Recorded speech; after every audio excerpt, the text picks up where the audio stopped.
There was this particular production I embarked on. Àwọn ọ̀rẹ́ mi ní ká ṣiṣẹ́ lọ. Mo dẹ̀ jẹ́ èèyàn kan tó jẹ́ pé tá a bá débi iṣẹ́ ṣíṣe là á ṣe, báwo bá ṣe àdì bàbá ọ̀lẹ. Mo pe àwọn co-producers, mo pè wọ́n mọ́ra.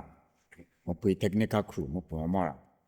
Mo deliberate stories mi pẹ̀lú wọn, share ideas and everything, and yes, they told me it all go well.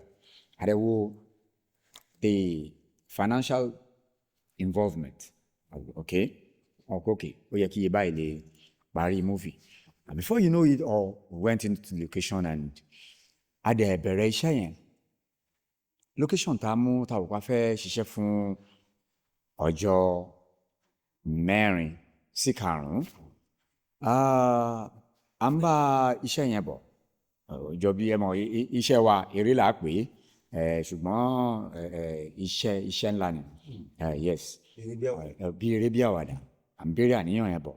And nígbà tó máa fi tó ọjọ́ 4, a rí wípé challenges ti pọ̀ débi pé àwọn ọmọ onílùú wọ́n ti arrange ara wọn ní ọ̀nà tí a ti ẹ̀ mọ̀ rárá. A mọ̀ pé ìjà ti ń lọ lábẹ́lẹ̀, you know. So ìjà yìí pọ̀ tó bẹ́ẹ̀ gẹ́ débi pé àwọn not to my own knowledge pé ìjà ti wà ńlẹ̀ for like 2 days táàmù. Ẹ mọ̀, èmi as a producer I've been a little bit busy, been everywhere láti jẹ́ kí gbogbo nǹkan kó máa lọ lólókan ọjọ́ kan. Ó tó stage kan, bàtà máa wà ní day 3, ìjà yẹn really burst out débi pé gẹ́gẹ́ bí mo ń sọ̀rọ̀ ní ìsìn, àwọn superstars mélòó kan wà tí yẹ pé wọ́n. Ìjà yìí ni everybody try láti parí. Wọ́n involve ọlọ́pàá, wọ́n ṣe mọ̀ pé nínú iṣẹ́ tá à ń ṣe ó ní nǹkan tó ń pè ní continuity.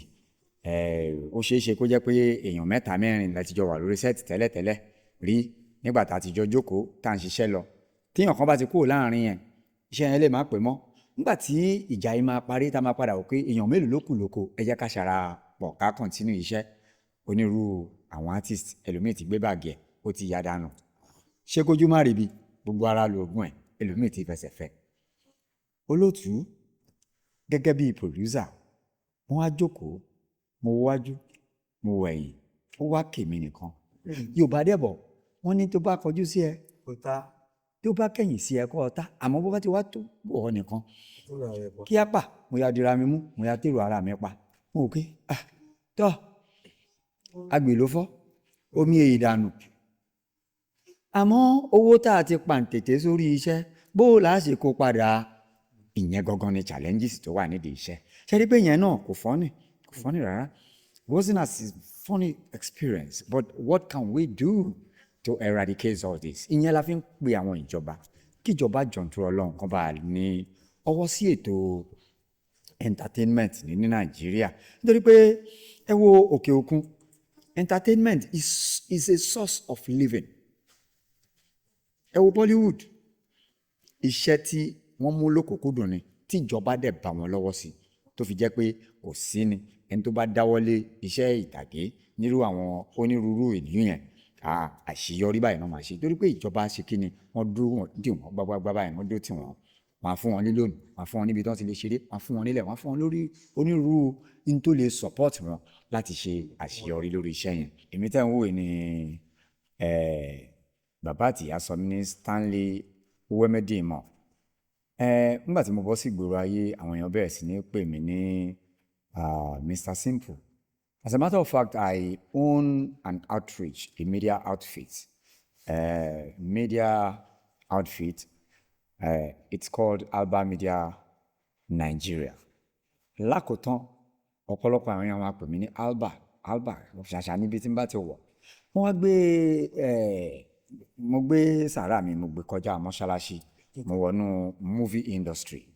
Àwọn kan ṣàdédé ńgbà tán rí mi. Ó ní movie kan tí mo produce ní ìgbà náà lọ́hùn-ún, lásìkò tí Doro mímọ̀ tẹ́bá, if you've heard anything similar, yes. So Dorobuchi, and people had me in mind and they give me that name Dorobuchi in the movie world. And ever since I've been there, and ọpẹ́ ní fọ́lọ́run pé àtúnṣe wà torí ọmọ bíbí ìlú Akwa Ibom ni mí mi ì mọ̀ bóyá ẹ ti gbọ́ ń pa Calabar boy ara wọn ni mí ìlú Calabar la ti bí mi ní ọdún náà lọ́hùn Calabar sì ni wá àmọ́ nísìn àti di we've been splitted so ọmọ Akwa Ibom ni mí and bẹ́ẹ̀ ó tó bí ọdún mẹ́jọ tá a fi wà mí nínú ọkọ̀ wá sí ìlú Èkó bá tí mo dẹ̀ dé ìlú Èkó mo bẹ́ẹ̀ ni so I began to learn the language and subsequently a kàn rí pé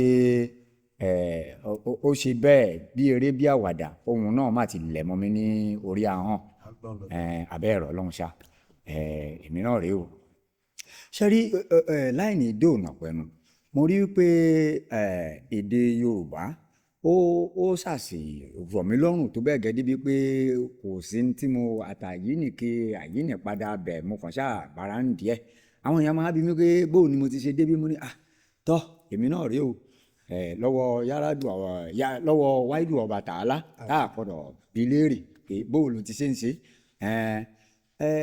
bí mo ti ṣe ń bá ọ̀rọ̀ mi bọ̀ a bí mi ní ìlú Akwa Ibom àwọn òbí mi wọ́n tí wọ́n bí mi sáyé wọ́n wò pé ìlú Èkó àwọn fẹ́ rìnrìn àjò lọ síbẹ̀ wọ́n sì gbé mi débí ní ìgbà tí mo wà ní ọmọ ọdún mẹ́jọ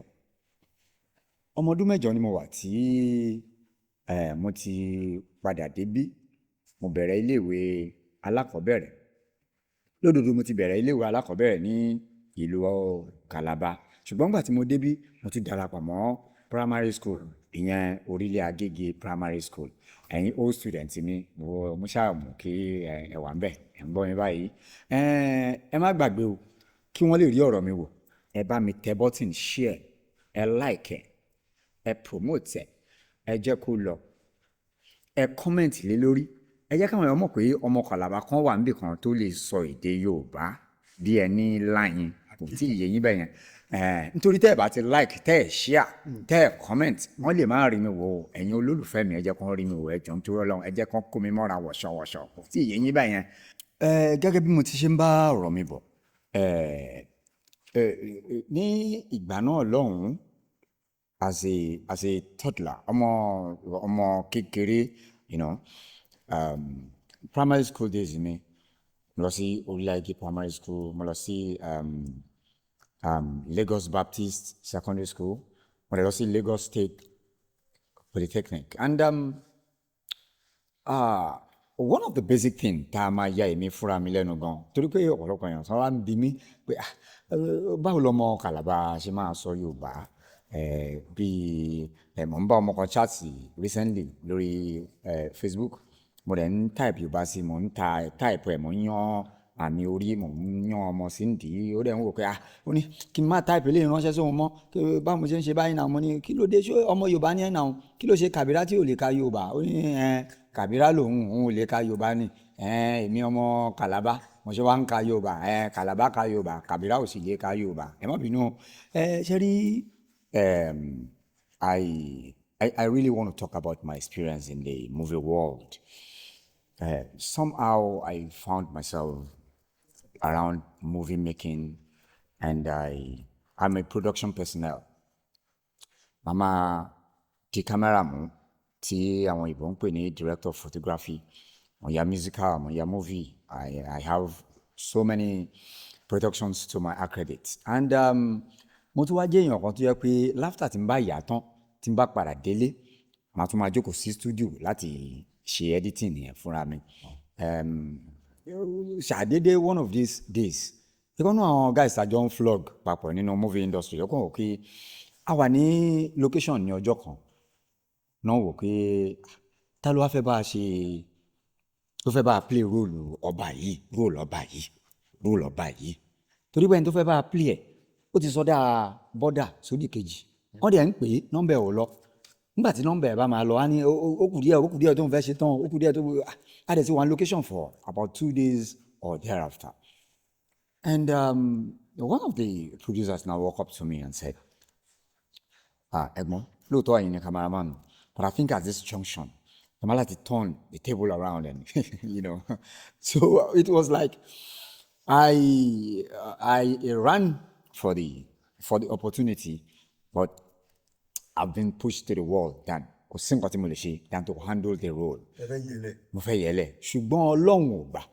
Ṣẹ́rí bí Ọlọ́run ò ti ṣe gbà yẹn, I never knew it was to my own advantage. But right now, I'm talking as a movie actor. Wow. Mo lè act, mo lè present, probably in Yoruba and English. I'm just versatile. Ọlọ́run kàn ṣá kún mi ṣá. So right now, I want ẹ̀yin tẹ́ ń wò wá nílé ẹ jọ̀ọ́ nítorí Ọlọ́run. Mo ti sọ lẹ́ẹ̀kan. Ẹ jọ̀ọ́ nítorí Ọlọ́run ẹ̀yin èèyàn mi tẹ́ ń wò wá nílé.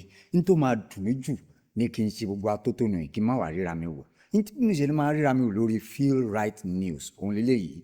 Ẹ bá lọ sórí page wọn, ẹ bá mi like ẹ bá mi share ẹ dẹ̀ comment lé lórí. Ṣé rí bẹ́ẹ̀ yẹn? I can go viral. Nítorí pé mo fẹ́ kí àwọn èèyàn really mọ̀ pé ọmọ Calabar kan wà níbì kan tó yẹ pé cinematographer ni, movie editor ni, music video director ni, ó dẹ̀ act, ó dẹ̀ tún gbọ́ Yorùbá gẹ́gẹ́ bí ẹ ti ṣe ń gbọ́ mi báyìí kì í tún ṣe pé AI ló ń gbé sí mi lẹ́nu kò tí ì yé yín ẹ jọ̀ọ́ ẹ bá mi like Feel Right News. Àwọn náà ń gbé mi sáyé báyìí and I'm very very happy to be on set right now. Ó dà ìgbà ìbéèrè ń pa àwọn ìrírí nínú movies industry. Olóòtú, bàbá ní ká tẹnu bọ̀rọ̀, ẹnu á bó. Àwa nítorí àwíjàre kí tọ́ tọ́ lẹ́nu. Ṣùgbọ́n ìwọ̀nba tí mo fẹ́ sọ yìí, in fact, like I told you, I've been in the game for a while right now. And ara àwọn ìrírí tí mo rí ni wípé owó ló lè ṣe industry. Basic ìrírí tèmi rí ni wípé lódodo àwọn kan born artist ni wọn and they might get restricted nítorí pé kò sówó lọ́wọ́ wọn fẹ́ bọ́ sórí afẹ́fẹ́ wọ́n fẹ́ ṣe ni wọ́n fẹ́ Yorùbá ṣe ń sìn àìláwó lọ ẹ lè má rí níbi kankan Yorùbá ṣe ń ṣe ní ìsìn bí ò bá láwó lọ a lè má rí níbi kankan Yorùbá bọ̀ wọ́n ní ẹnu òfìfo ogún dún yànmùyànmù kò tí yẹ yín ṣe rí movie industry jẹ́ ibì kan tó jẹ́ pé ẹ̀ ń wọlé bọ̀ ẹ̀ di owó dání o ẹ fẹ́ kàn rí yín ẹ̀ di owó dání ìlàkàkà kó má bàa bọ́ sórí asán torí ẹ̀ ló fi jẹ́ pé there are some people wọ́n lè wà nínú agbo òṣèré over the years káwọn èèyàn máa rí wọn. But I'm talking to you right now. I've been in the game over the years. It's not as if I'm a pauper, mi ò tọrọ jẹ. Mo ò yó, àmọ́ mo ò tọrọ jẹ. Ṣùgbọ́n ìlàkàkà ìdí agbo òṣèré a máa sọ ni di ọ̀lẹ ńgbà míì. A wá sọ ẹni tó mọ̀ ọ́ ṣe àsọ di aláìmọ̀ ṣe. Ara àwọn nǹkan tó jẹ mí lóje nídìí iṣẹ́ eré orí ìtàgé nìyẹn. Ṣùgbọ́n Yorùbá bọ̀ wọ́n ní iṣẹ́ tó bá ti gbàágùn lójú ẹni ó di dandan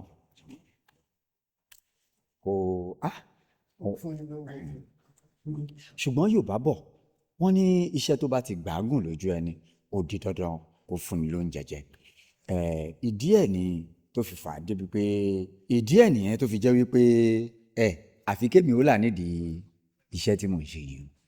Bẹ́ẹ̀ ni kàkà kí n kúrò nídìí ẹ̀ òun yà mú kànmọ́kàn lè òun yà wá bíi kápẹ́ńtà bíi nǹkan òun yà wá mú èmi ò dé kó ní ìtàgé o àfi gbàdìgbà tẹ́ ẹ bá mọ̀ mí bẹ́ẹ̀ ni ẹ dákun ẹ má gbàgbé o orí Feel Right News ibẹ̀ náà mo ṣe wá ẹ bá mi share ẹ comment ẹ jẹ́ káwọn èèyàn mọ̀ pé lórí àpótí ń bí ni mo wà orí hot seat náà pè fún mi tẹ́lẹ̀ èmi ò mọ̀ kẹ́kọ̀ọ́ sí nǹkan kan tí ń hot ń bẹ̀ o èmi náà rè ń bí Mr Simple ló kọ́ mi bẹ́ẹ̀ ni èmi náà rè ẹ ṣe gidi gan. ẹ ṣe gan bàbá wa mo á wò pé ọmọ Calabar ń sọ Yorùbá ó tún pòwe oríṣiríṣi báwo ló ṣe jẹ́ gan báwo ló ṣe gbọ́ èdè yẹn àbí gbogbo gírí àtẹwédú àtàmàlà tó fún yín jẹ gbàtà dé kò ló yẹ kẹta gbọ́ Yorùbá ni báwo ló ṣe ṣe.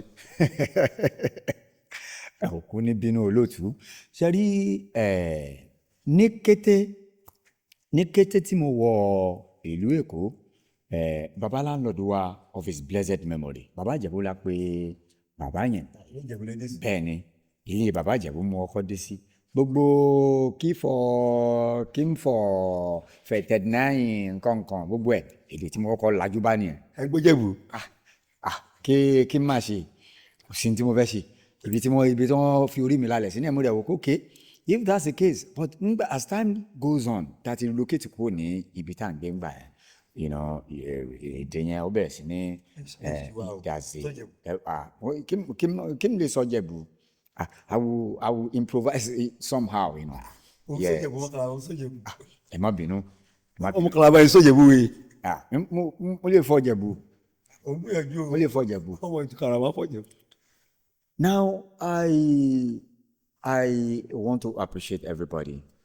I want to say thank you to Feel Right News for hosting me today. It's been a nice journey with you. I appreciate all the fact that you came to my house for this, production. I appreciate so much. And to all my lovers out there, you're one in a million. I appreciate you all. Thank you very much. My name remains again, Stanley Wemedimo Alba. People call me Mr. Simple, and I appreciate that. Thank you very much. It's nice being with you.